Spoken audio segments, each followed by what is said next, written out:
गांधी पथे न्याय यात्रा चली ढिंकियारू आरंभ हो 6 तारिख दिन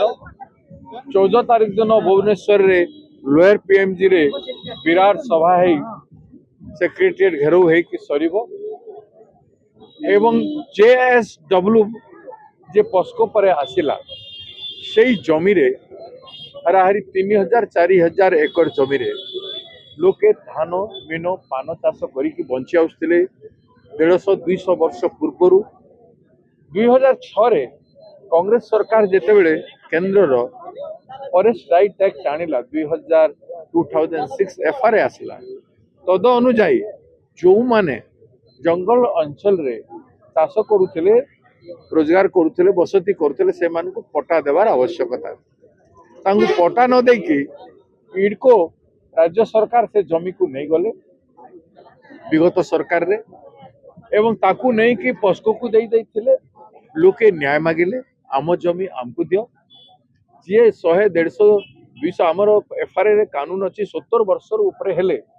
से आदिवासी हूँ अण आदिवासी हूँ जेकोसी जातिर हूँ तांकु पट्टा मिलबार आवश्यकता थिला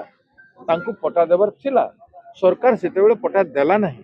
किंतु से जमी को नहीं करी पस्को कंपनी को डाकिथिला एवं तापरे पस्को को जेते बेले लोके बाहर कले तापरे जेएसडब्ल्यू को डाकिकी से समान जिनिस करुछन जेएसडब्ल्यू को दियो हमको मना नहीं कौन सी फैक्ट्री करो प्लांट करो राज्यर विकास दिगरे एम्प्लॉयमेंट तो करो एक तो अनएम्प्लॉयमेंट समाधान करूना से प्रस्तावित एवं विस्थापित लोकंकर परिवार वर्ग को एम्प्लॉयमेंट मिलू ना दूसरा जिनिस तुम प्रोसेस जाकि करो प्रथमे तांको पट्टा दियो तापर जमी को अधिग्रहण करो